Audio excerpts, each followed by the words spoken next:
Now we're going to create an avatar using GIMP. I've chosen GIMP as the program because this is a free program, so this is available to everybody. Now first and foremost, what we need is a template to work on. So if we click File, New, all we need to choose are the width and height. I'll have 300 by 300 and OK. And there we have a template. So now we need to add whatever we want. So I shall open an image, File, Open, and we have parrot. Yes, I shall have a parrot. And there it is. Now this is not likely to be the right size. So first and foremost we click on Image, Scale Image. Now we can see clearly there this is too large. So I'll just change one dimension, which in this case I'll choose the height. I'll put that as 200 and scale. And there we have the correct size image. So now we need to move this into our template. So we click Select All, Edit Copy, and this is on the clipboard. Go back to our template, Edit, Paste, and it's there in the centre. Now obviously we may not always want it in the centre, so if we go to the Move tool, click on that, make sure we selected the image, we can move it with the mouse, or to make things easier, you can use the arrow buttons on the keyboard. Yep, that should just about do. So now we can add some text. So if I go to the text tool, click on that, I'll select storybook text, font size 40 point. I shall select the colour I want. Red will do fine. And I shall also centre align this.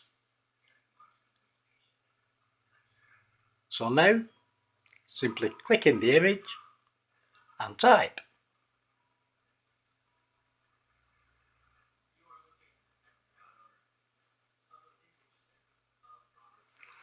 Of course we won't want it exactly there, so we can move it just the same way we did the image. Back to the Move tool, ensure we've selected the text and move it.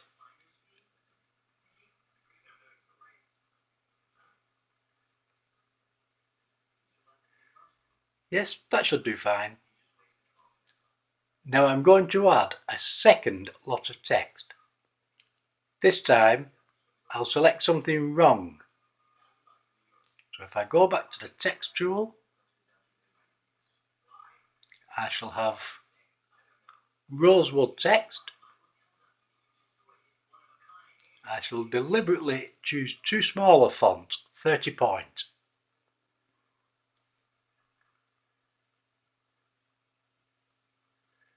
And then I will select the colour. I'll have a different colour. Yes, I'll have a brown. Once again, just click on the template and type.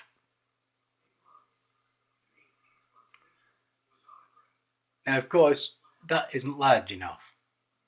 So if we've got something we need to change in text, that's quite simple.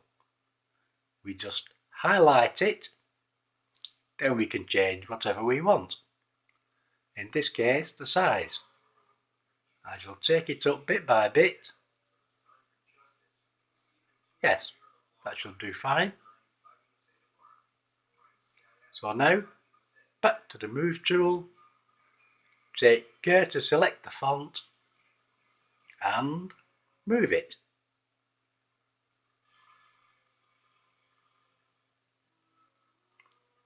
Now once we're quite happy with what we've got as a result, we need to export this. So we go to File, Export As.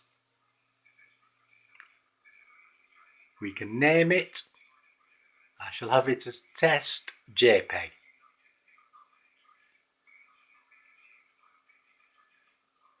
Now we also need to ensure that at the bottom the correct format is selected, which in this case is JPEG. Then we can simply export. The next window, just click Export. There's nothing we need to change.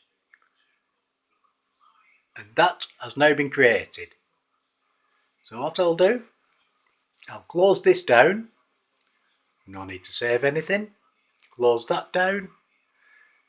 Close the program down. Now, if I go to where the image is, which is there at the bottom, just to show what we've created, I'll open this in Microsoft Office Image Manager. Yep, and that is what we've produced. Nice and simple and easy. And with a little bit of practice, it will get easier.